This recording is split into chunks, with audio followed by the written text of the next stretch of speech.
What's up, guys? Tim Little. Welcome back to Tactical Bassin. Today's video, we are talking about springtime spinnerbait fishing. Everything you need to know, spinnerbaits in depth. Let's go.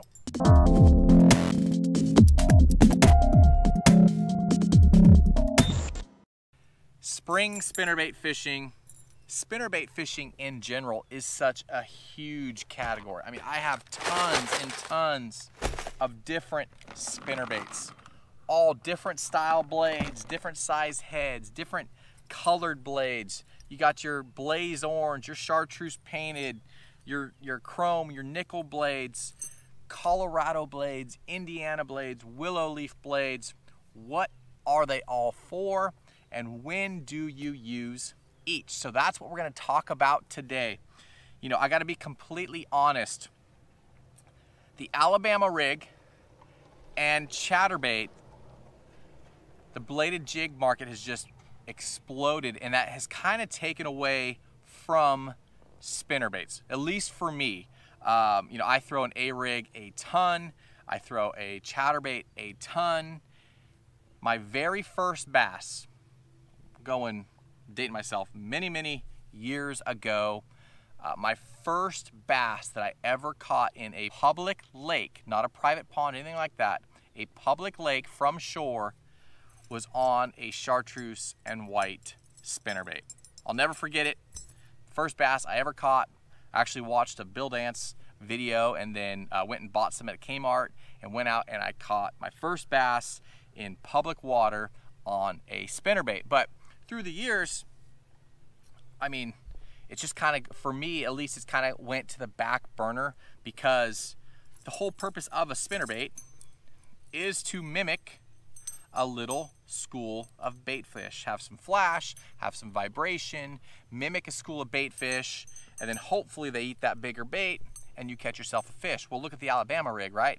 Now it's got 4, 5, 6, 8 blades on it. You got 5 wires, sometimes you have 6 wires, you got dummy baits, so you have a bigger ball of fish, but you can't throw them in super shallow water. The best thing about a spinnerbait, this guy right here, is the best weed guard on the market. These things are super weedless. So this time of the year, so that water's coming up, your water temps are coming up, those fish are going super shallow. They're looking to spawn. They're going to be on little isolated pieces of cover in shallow water. And in my mind, that is when this guy really shines. Super shallow water. If you're fishing laydowns, you're fishing stumps, maybe some isolated rock piles in that shallow water, you can throw this thing up there in inches of water, swim it back, add a little bit of rod twitch, get that blade moving, little directional change, get that skirt pulsating, bam. Fish love to eat spinnerbait. So that's why I'm talking about them right now. You know, last week I did that video on 3 must-haves this time of the year, finesse fishing, because fish are moving shallow. You know, the stick bait, the shaky head, the Texas rig creature bait. Well, now we're talking these guys. So in that video, I said that this time of the year, as I start pushing farther and farther up shallow, I kind of lose the chatterbait, the square bill, the lipless crankbait, and I'm more finesse fishing. I'm more target casting the isolated pieces of cover. Well, once, you know, these things work great pre-spawn. Once that spawn deal kind of kicks off, that's when I switch to finesse. But after, a week or so after the spawn, so the post-spawn, that is when the spinnerbait can be lights out. And you start talking about the shad spawn. Those fish early morning, low light hours are up in inches of water doing their thing.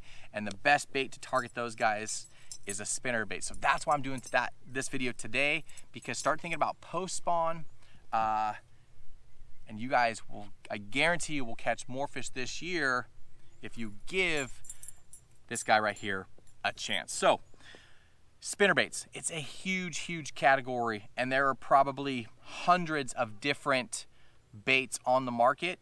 You got baits with willow blades, Colorado blades, Indiana blades, you know, bright orange painted blades, chartreuse blades,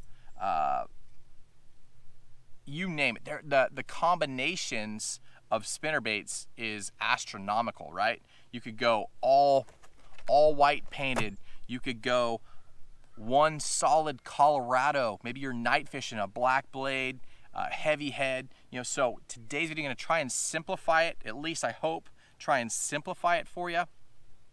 And then you can apply the different maybe categories to your fishery depending on your water clarity and such. So before we get started, if you guys haven't already, I'm going to link it down below in the video description. Go check out Matt's in-depth spinnerbait video he did last year with a ton of underwater footage.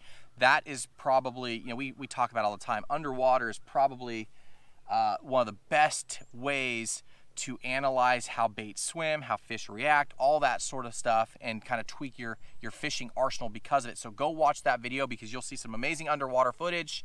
I'm going to kind of wrap that up in my video, just hit on a few key points. But if you haven't already, go check out that video. With that said, the biggest thing, in my opinion, with spinnerbait fishing is choosing the right spinnerbait and pairing it up with the right trailer. You know, you have spinnerbaits that come with longer skirts, you have spinnerbaits that come with shorter skirts, big old blades, so you have to run a trailer hook. We're going to talk about all that. The other thing is how level the spinnerbait swims in the water. But a lot of times, guys that are complaining about not catching them on a spinnerbait, if they look at the spinnerbait they're throwing, the spinnerbait will kind of run like this in the water. So you have the hook, you have the skirt up, you have the hook hanging down, and you miss a lot of fish. That you don't get a lot of bites. When you do hook a fish, usually it's in the chin because they're eating the blades. So make sure you're using a spinnerbait that looks natural, that runs horizontal the best possible, and we're going to cover all that. So basically, I separate my spinnerbaits into three categories. I have basically my muddy, bright colored spinnerbaits. I have my stained water, kind of painted blades, a little bit more subdued than the bright spinnerbaits. And then I have the more natural or finessey spinnerbait. So I have a few different in each category that I have had a ton of success with. But let's talk muddy, because I feel like a lot of times this time of the year we get those spring storms and you get the creek flow, you get the muddy water coming in. Hopefully it's not cold water, but those are the days when I find myself in those conditions that I go bright with my spinnerbait. Either some kind of bright red or orange, chartreuse and white with a little bit of day glow flash in there. Maybe I'm going chartreuse, but those are the days that I'm going with my chartreuses and whites. I'm going with my full white spinnerbait with some orange, nice white trailer. You know, something I want a big profile in the water. The benefit of a spinnerbait, it puts off a ton of vibration, especially with these big old willows on there, right? If you're not running a trailer on some of these spinnerbaits that have a big old willow blade on there, that's putting off a ton of vibration, a ton of sound, and in that muddy water, they're gonna feel it before they can actually see it.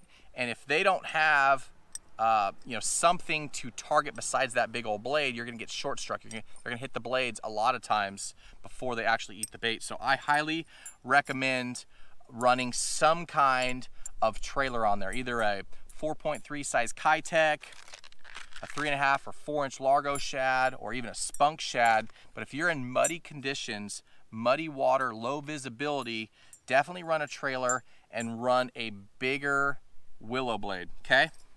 Typically, I'm going bright. If I step down a little bit from bright, say the water's starting to clear up a little bit, I might go gold. Gold works really well in that kind of transition period. Again, I'm putting some kind of flash on there, and I am running a trailer, but I keep it really simple. There's that Largo Shad on that River to Sea bling spinnerbait. Okay? The next situation is going to be your stained water, like kind of what we have back here. The water's coming up. They're slowly bringing this lake up from winter pool. It's filling up. We've had some rain recently, so the visibility is 2-3 feet.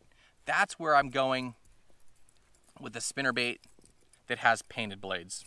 Either straight up white, I pull one out, straight up white blades, maybe some painted chartreuse blades, a little bit of flash, a little bit of vibration, a lot smaller blade than the muddy baits. See the size difference? This is a true mud, zero visibility spinnerbait. Okay? I'm going with something with painted blades, something that doesn't have a ton of flash, but has good vibration. Again, I'm gonna run a trailer on there. I'm gonna run, basically my trailers, I keep them really simple. Either the spunk shad, like I showed you.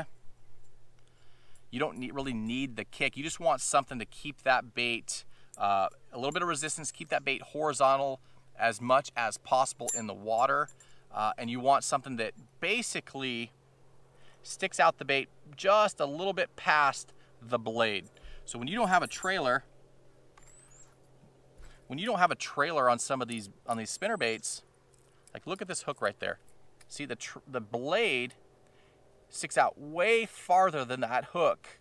Okay, so when you're swimming this without a stinger hook or without a trailer, they're gonna come up and they're gonna eat that blade. You're gonna set the hook, and a lot of times you'll hook the fish right in the bottom of the chin because they're eating the blade. You set the hook and it sticks them right here. If they're doing that, make sure you're throwing some kind of trailer on your spinnerbait to protrude or stick out the back farther than that blade. You want the actual bait itself to have a bigger profile in the water than that willow blade. Make sense? So, talked about kind of that stained water situation. We're going with those painted blades, and then you find yourself in more of that clear water, high visibility. That's when I'm going to downsize. I'm going completely natural. You know, I might be throwing the TOT by Demiki, little Z-Man. See how small those blades are? The SV3 by Megabass, that's one of my favorites. That's a bait that you don't have to run a trailer on it because it has little longer appendages. Let me fix that for you guys. Sticking out the back. Okay, so the actual profile of the bait is still bigger than the blades, but that Megabass, that SV3, is an awesome, awesome clear water spinnerbait. So, that War Eagle, here's another one. I got so many baits laid out for you guys. See how this sticks out longer than got some painted blades on there with some scales. High flash. Lots and lots of different baits, but hopefully you can understand the different categories, right? Your muddy water, your kind of stained, dingy water, and then your clear water, ultra finesse. Again, you're trying to, obviously this guy, you're not trying to mimic a ball of bait, right? But for the most part, with a spinnerbait, you are trying to mimic a little ball of bait fish. Look at the size of the blade on this Terminator. Next point I want to talk about is the actual blade size. This time of the year, I talked about it last week in my finesse video. I'm using my eyes. I'm coming into the back of this cove and I am looking for laydowns. I'm looking for flooded stumps, isolated rocks, isolated pieces of cover, and I'm making little short target casts to those isolated pieces of cover. You literally can see them on the shoreline. You can see them out ahead of you in the lake. And I like to fish that spinnerbait slow. I'm typically using a 7-to-1 gear ratio reel, so I'm not throwing like a 6.1 or a slower reel. I'm just turning that handle a little bit slower. Two things. It's really important to slow your spinnerbait down this time of the year. Again, those fish aren't going to chase very far.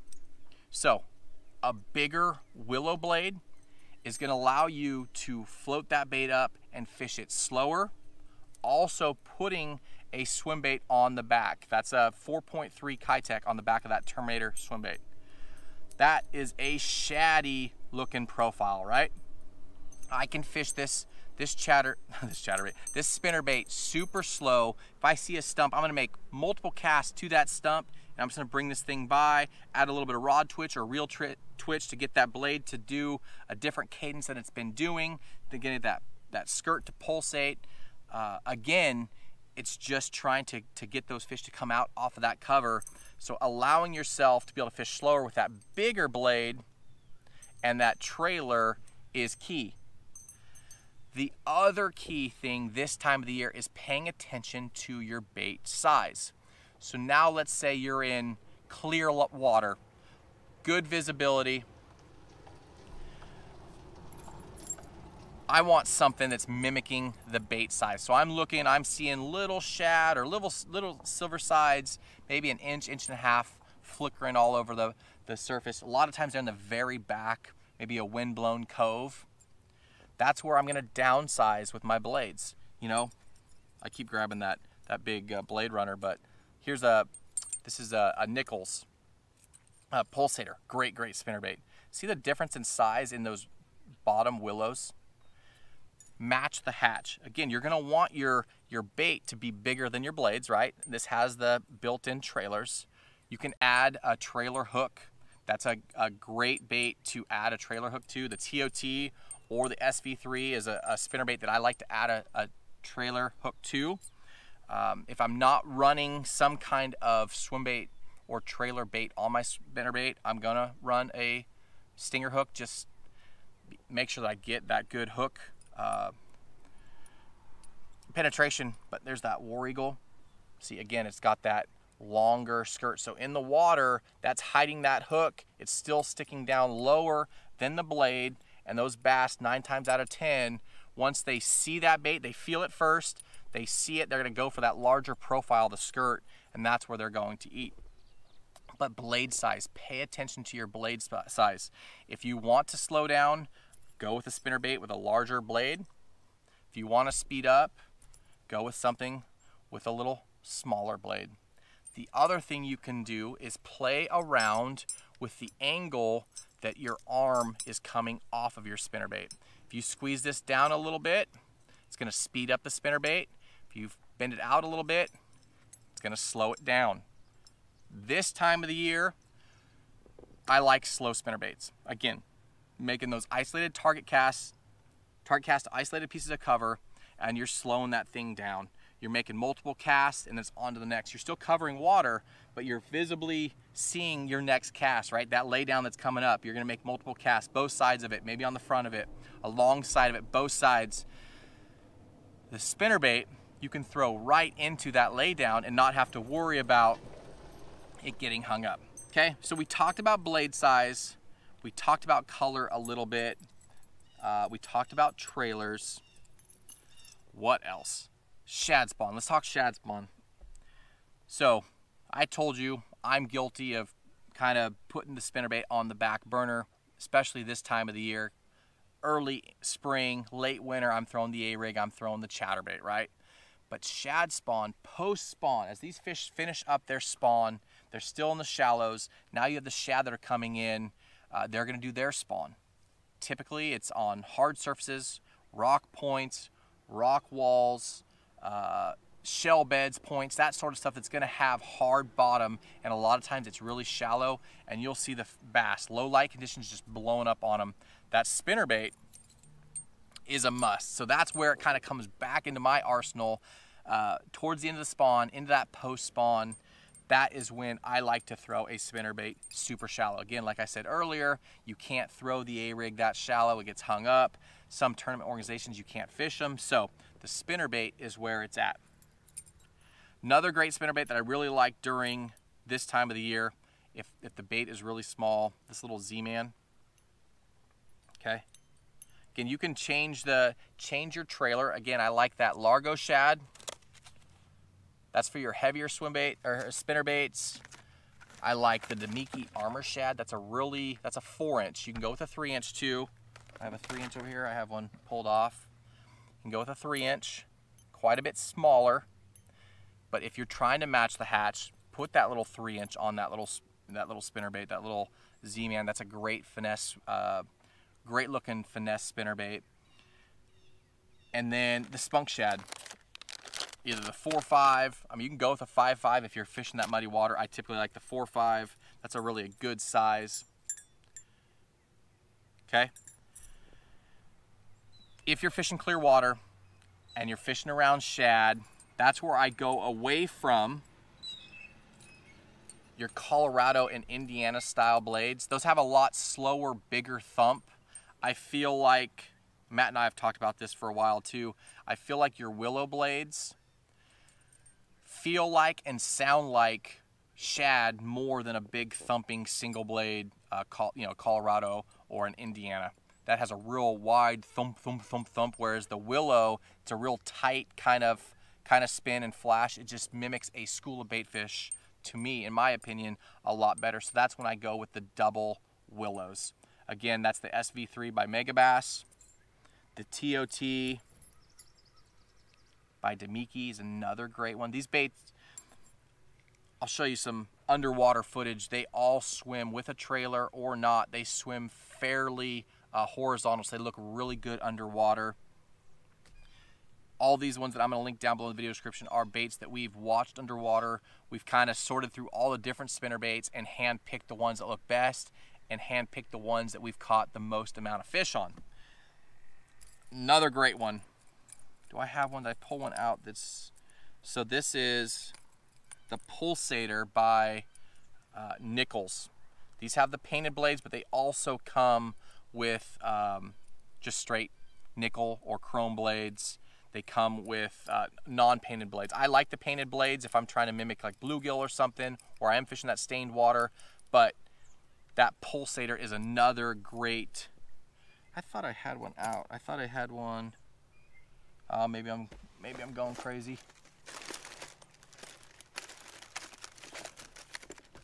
Here's one right here. This is gonna be a little bit larger. Chromy these guys are. Look at those blades.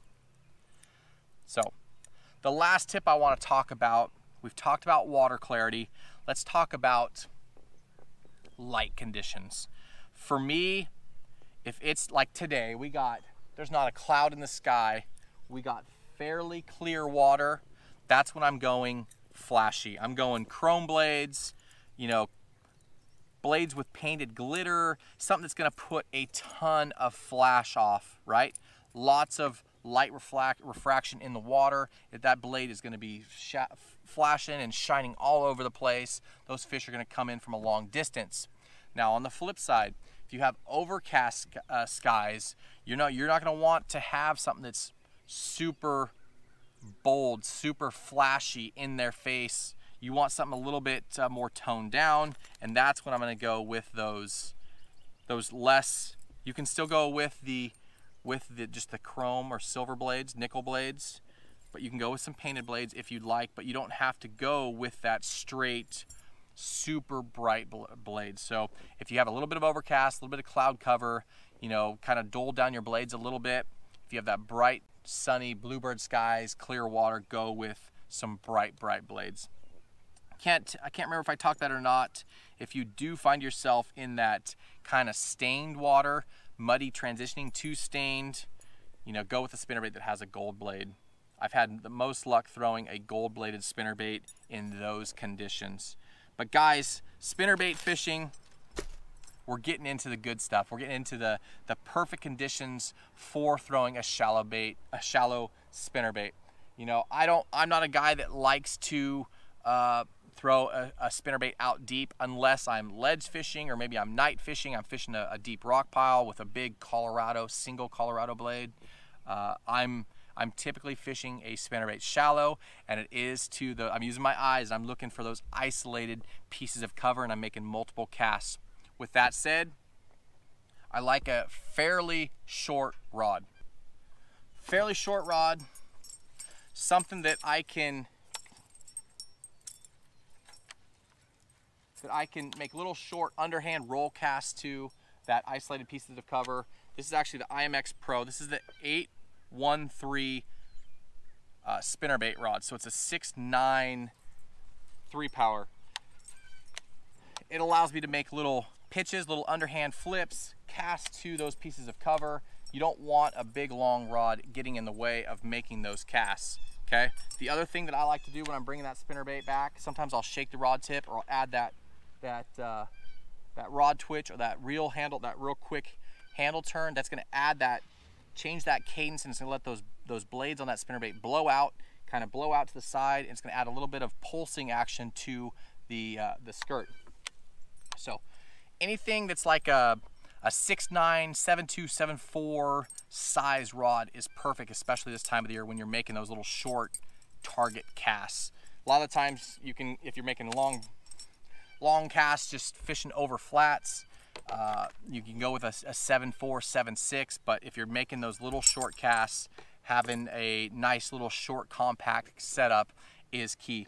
So guys, hopefully that at least shed a little bit of light on why there are so many different spinnerbaits on the market, why there are so many different styles of blade combinations, and why maybe you've tried throwing a spinnerbait and why you're not having success, why your buddies are, or your fishing partners are. Maybe it's the style of spinnerbait you're throwing, maybe it's not swimming correctly underwater, and maybe you're not pairing it up with the right trailer. Again, trailers, I keep it fairly simple. I'm going my heavier, Largo Shad, heavier spinnerbaits, 1/2 ounce, maybe 3/4, and then Spunk Shad, Kitech, Demiki Armor Shad. Those are my more finessey, natural looking spinnerbaits. Remember, you don't want that blade sticking out farther than your skirt. If you do, throw a stinger hook on there or some kind of trailer so you can add some more body to the bite of your hook. You know, you want that fish to come and get that bait, okay?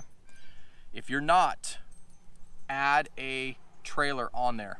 But guys, hopefully that helps shed a little bit of light on spinnerbait fishing and why I like to fish them this time of the year. Again, it's perfect. Those fish are coming shallow. You got your polarized glasses on. You can see where those fish should be staging, where they're coming off their beds, or where they may have had beds or whatever.